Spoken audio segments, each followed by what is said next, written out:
மகா சிவராத்திரி ஈசனுடன் ஓர் இரவு சத்குருவுடன் கொண்டாடுங்கள். மார்ச் 8 நேரலையில். ஒவ்வொரு மனிதருக்குள்ளும் ஒரு வேதனை இருக்கும்.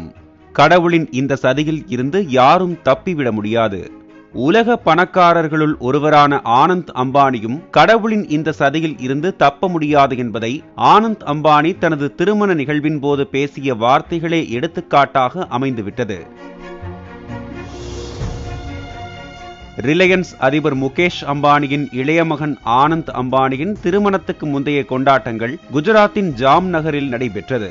அப்போது நிகழ்ச்சியில் பேசிய ஆனந்த் அம்பானி தான் சிறு வயது முதலே உடல் ரீதியாக பல்வேறு பிரச்சனைகளை சந்தித்ததாகவும், ஆனால் தனது பெற்றோர் ஒரு குழந்தைக்கும் மேலாக தன்னை கண்ணும் கருத்துமாக பார்த்து கொண்டதாகவும் உருக்கமாக தெரிவித்தார்.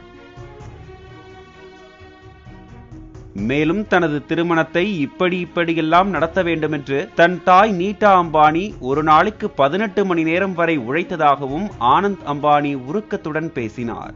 மகனின் இந்த உருக்கமான பேச்சை கேட்ட முகேஷ் அம்பானியின் கண்களில் இருந்து கண்ணீர் கசிந்தது. இந்த வீடியோ இணையத்தில் பரவி வருகிறது. மகா சிவராத்திரி ஈசனுடன் ஓர் இரவு சத்குருவுடன் கொண்டாடுங்கள். மார்ச் 8 நேரலையில்.